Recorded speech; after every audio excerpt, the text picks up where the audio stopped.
ठीक है। अच्छा देखिए, द क्लोरोफिल यानी कि P680 get electron from water by splitting into two, यानी कि हाइड्रोजन दो है ना, टू हाइड्रोजन और एक ऑक्सीजन है वाटर के पास, two hydrogen ions and an oxygen, oxygen. ठीक है, this process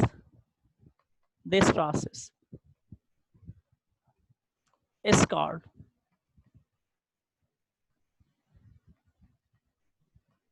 photolysis of water। ये प्रोसेस क्या कहलाएगा?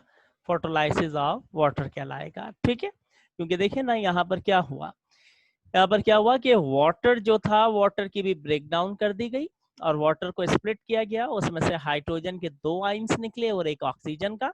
तो क्लोरोफिल बी जो P680 है, ठीक है ना, PS2 वो गेट करता है इलेक्ट्रॉन को वाटर से, वाटर की क्या करके ब्रेक डाउन करके। ठीक है, अच्छा फिर सुनिएगा, क्लोरोफिल बी से फैलियोफाइटिन, फैलियोफाइटिन से आपके पास कहां तक पहुंचे थे? फैलियोफाइटिन से जाके पीक्यू से साइटोक्रोम कॉम्प्लेक्स, साइटोक्रोम के बाद फोटोलाइसिस हुआ, वाटर से इलेक्ट्रॉन लिए गए, उसके बाद अब दोबारा साइटोक्रोम से स्टार्ट होगा। मैं इसको रिमूव कर रहा हूं, ये पॉइंट नंबर 4 था। अब point number 5, okay, point number 5, from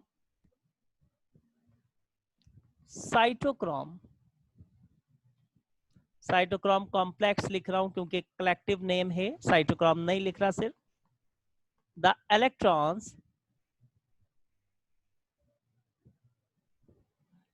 electron is moved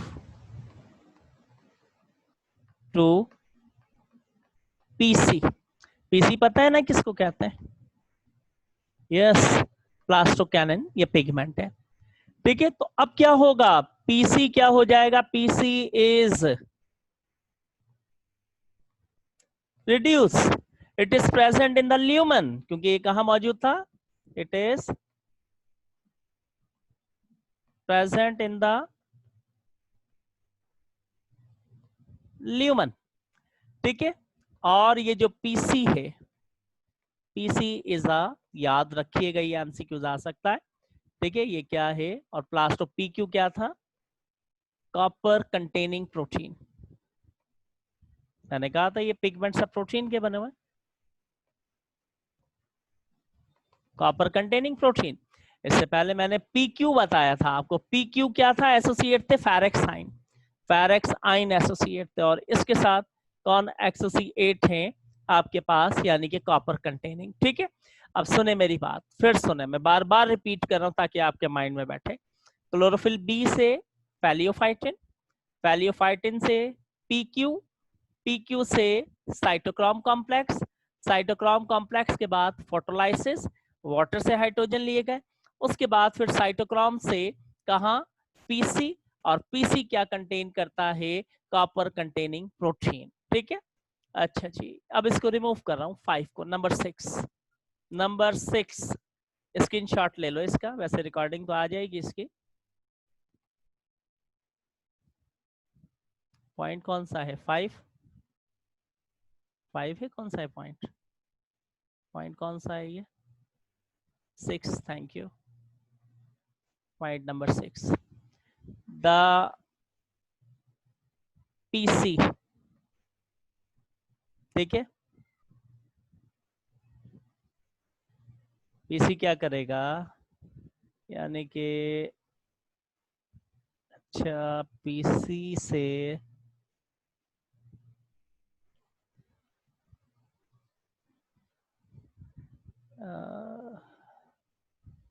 PC के बाद, हाँ, फ्रॉम PC एंटर होंगे क्लोरोफिल A में। अच्छा देखिए, फ्रॉम PC, द PC, नहीं ये पॉइंट नहीं, बल्कि मैं रिमूव करता हूं। From PC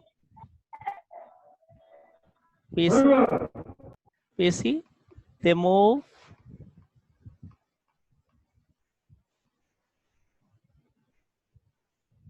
along the membrane,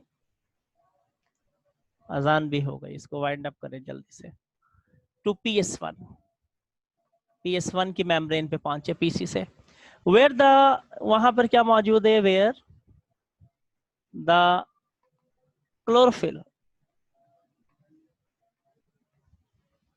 chlorophyll A यानी कि P700, ठीक है ना, एक्सेप्ट करेगा,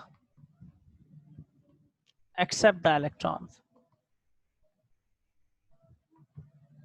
एक्सेप्ट द इलेक्ट्रॉन, ठीक है। दिस क्लोरोफिल आल्सो आपके पास क्या है, ये जो यानी कि क्लोरोफिल ए, यानी कि फिर क्या हुआ, चलें, यानी कि क्लोरोफिल बी से, फिर सुनिएगा, क्लोरोफिल बी से फैलियोफाइटिन तक, फिर फैलियोफाइटिन से PQ, PQ से साइटोक्रोम, साइटोक्रोम के बाद फोटोलाइसिस, फोटोलाइसिस के बाद साइटोक्रोम से कहाँ गए, PC, फिर PC से कहाँ एंटर हो गए, मेम्ब्रेन के, थैलेकॉइड मेम्ब्रेन पे मूव कर रहे हैं, और इसी थैलेकॉइड मेम्ब्रेन के ऊपर ये पिगमेंट्स मौजूद हैं, फिर वो मेम्ब्रेन से मूव करते हुए किसके अंदर एंटर हो गए, क्लोरोफिल ए के अंदर एंटर हो गए।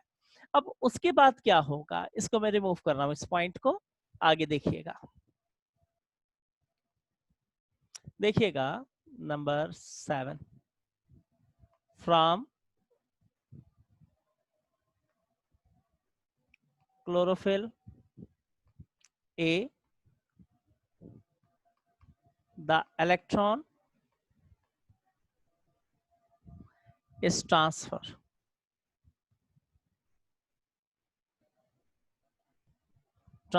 to आपके पास कहाँ जाएंगे, FRS, transfer to FRS, FRS क्या है, it is the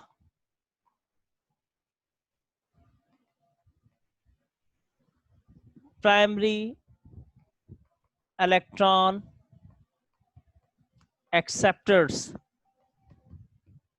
of PS1, ये PS1 का क्या है, प्राइमरी इलेक्ट्रॉन एक्सेप्टर है, ठीक है, ये क्या है, PS1 का प्राइमरी इलेक्ट्रॉन एक्सेप्टर है, और इस FRS के ऊपर फेरिक्स और सल्फर आइंस, ये क्या होते हैं, बाउंडेड होते हैं, ये बाउंडेड होते हैं, ठीक है। तो वेरी सिंपल, वेरी सिंपल, कोई ऐसा कॉम्प्लिकेटेड नहीं है कि क्लोरोफिल ए में गए तो क्लोरोफिल ए का जो नजदीक तरीन पिगमेंट है क्लोरोफिल ए के पास वो FRS है, तो क्लोरोफिल ए का यानी कि PS1 का जो प्राइमरी इलेक्ट्रॉन एक्सेप्टर होगा वो FRS होगा, और क्लोरोफिल बी का जो प्राइमरी इलेक्ट्रॉन एक्सेप्टर था वो कौन था, फैलियोफाइटिन था आपके पास, ठीक है। उसके बाद जल्दी से आगे चल रहा हूं मैं, इसको रिमूव कर रहा हूं, देखिए फिर उसके बाद क्या होगा, कौन सा पॉइंट है, 8, फ्रॉम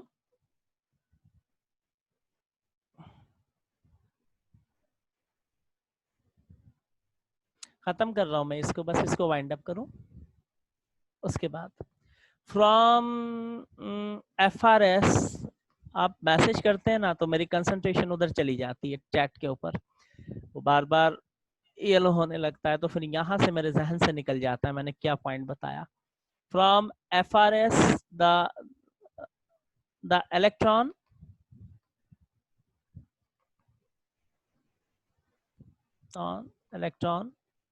is transferred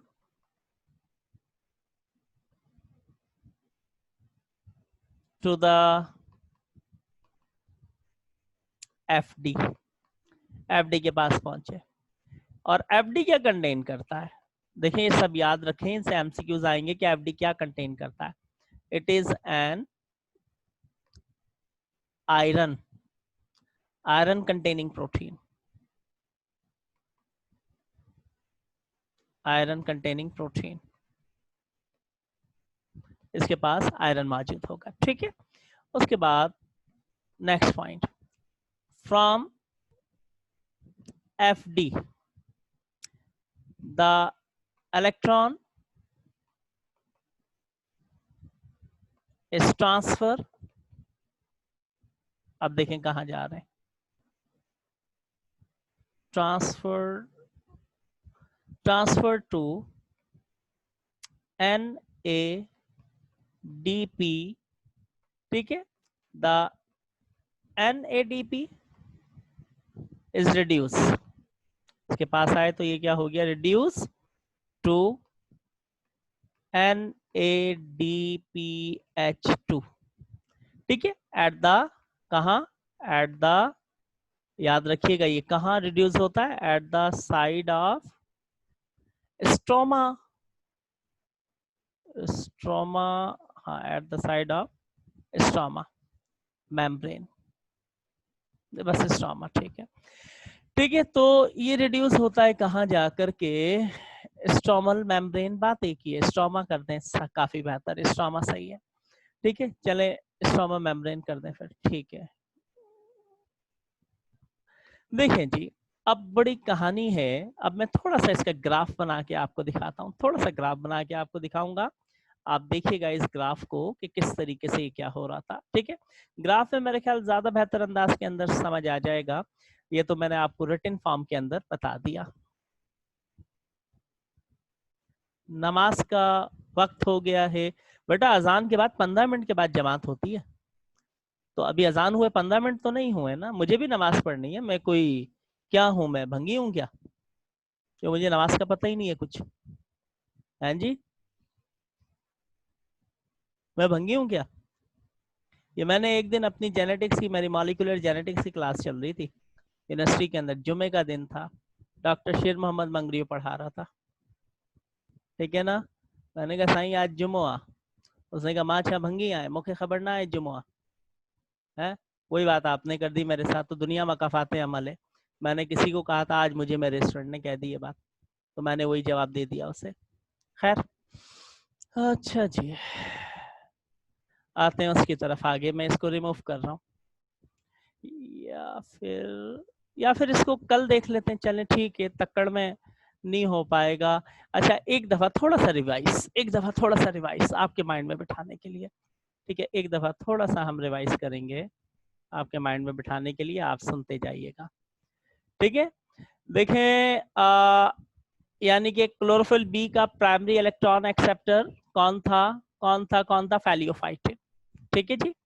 अच्छा, फिर फैलियोफाइटिन के बाद ये पीक्यू पे पहुंचे, पीक्यू के बाद ये साइटोक्रोम कॉम्प्लेक्स के ऊपर गए, उसके बाद फोटोलाइसिस हुआ, ठीक है, फोटोलाइसिस के बाद ये पीसी के पास आए, फिर पीसी की, यानी कि पीसी से ये मूव करते हुए, यानी कि अलोंग विद मेम्ब्रेन, मेम्ब्रेन के साथ, क्योंकि थैलाकॉइड मेम्ब्रेन पे हो रहा है, मूव करते हुए PS1 में एंटर हो गए, इनको रिसीव कर लिया क्लोरोफिल ए ने, फिर क्लोरोफिल ए का जो प्राइमरी इलेक्ट्रॉन एक्सेप्टर था वो FRS था, ठीक है ना, FRS फेरिक्स और सल्फर से बाइंडेड था, ठीक है। फिर वहां से ये पहुंचे किसके पास, FD तक, FD के पास क्या मौजूद था, यानी कि वो आयरन कंटेन किया करता था, फिर FD से ये पहुंचे किसके पास, FD से ये पहुंचे NADP के पास, NADP ने इनको रिसीव किया, तो NADPH2 जो कि मौजूद है, जो कि eight the side of stroma membrane के पास मौजूद है,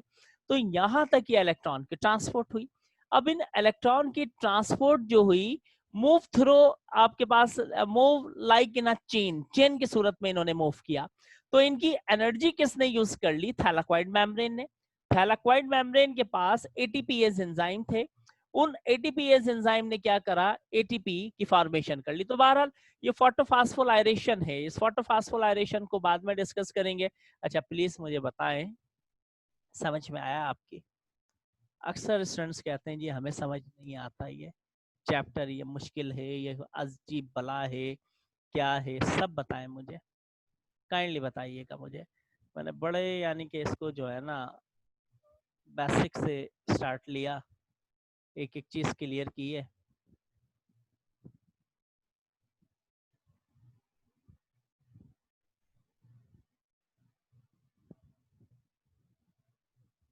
ठीक, यानी कि आ गया समझ, ठीक है जी, मेरी मेहनत वसूल हो गई, मेरी मेहनत वसूल हो गई।